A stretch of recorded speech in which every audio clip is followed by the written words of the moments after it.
السلام علیکم غریب بچه دل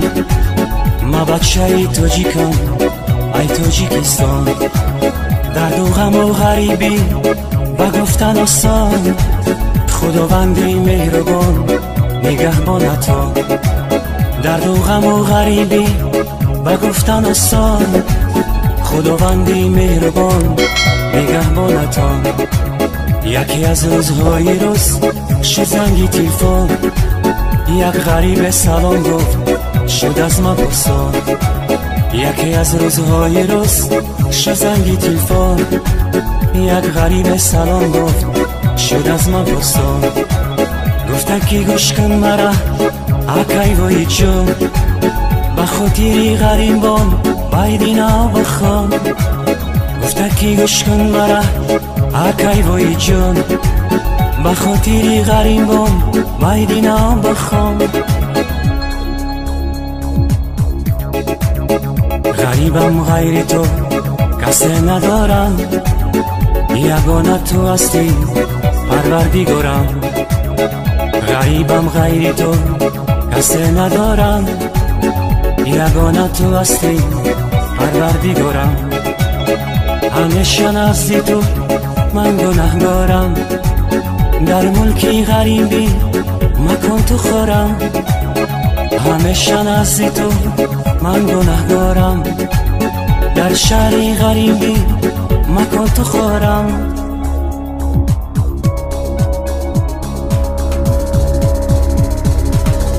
غریبی دردی سخت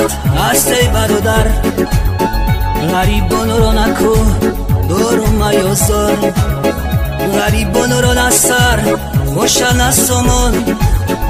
غریبان رو ندیل خوشن ندیل دار غریبان رو دیلی صد شاکه باشد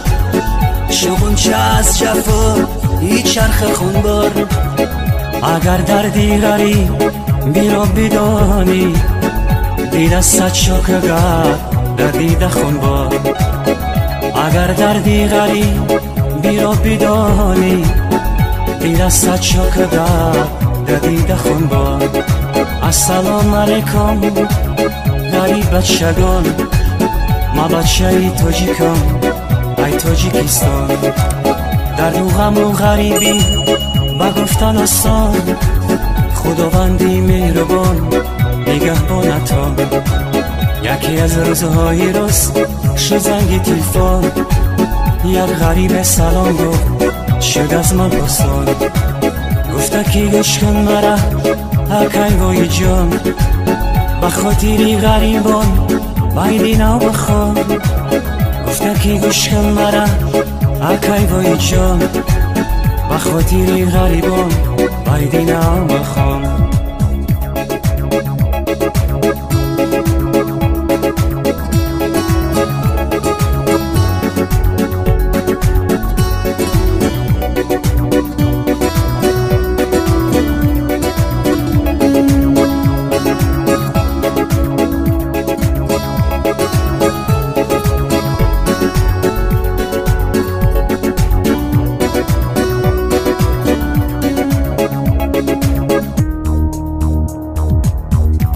کتابی غریبی رو هر کس نخواند حیاتی غریبی رو هر کس نداند کتابی غریبی رو هر کس نخواند حیاتی غریبی رو هر کس نداند اون کسی غریب نبود از کجا داند اگر کی پرسان شوی فهمانده نداند اون کسی غریب نبود از کجا داند اگر کی پرسان شوی فهمانده نداند غریبان چشم کشایند با یادی وطن دور از وطن جدا و از زن و فرزند غریبان چشم کشایند با یادی وطن دور از وطن جدا و از زن و فرزند با صد خیال فکر وقتی خواب کردن از سحری تو بگو با غم تن به تن با صد خیال فکر وقتی خواب کردن از سحری تو بگو با غم تن به تن خدایا رحم کن بر ما غریبان، با مثل تو کسی اسم روان. مانده همراهی را مزار و حیران، ندارم سرای قدری پیش دوستان. السلام علیکم غریب بچگان، ما بچه تاجیکم ای تاجیکستان. در دو غم و غریبی بگفتن آسان، خداوندی مهربان نگهبانتان. یکی از روزهای روز شد زنگ تلفن، یک غریب سلام گفت شد از من پرسان. گفته که گوش کن مرا اکی وای جان، بخاطر غریبان بایدینا بخوان. گفته که گوش کن مرا اکی وای جان، بخاطر غریبان بایدینا بخوان.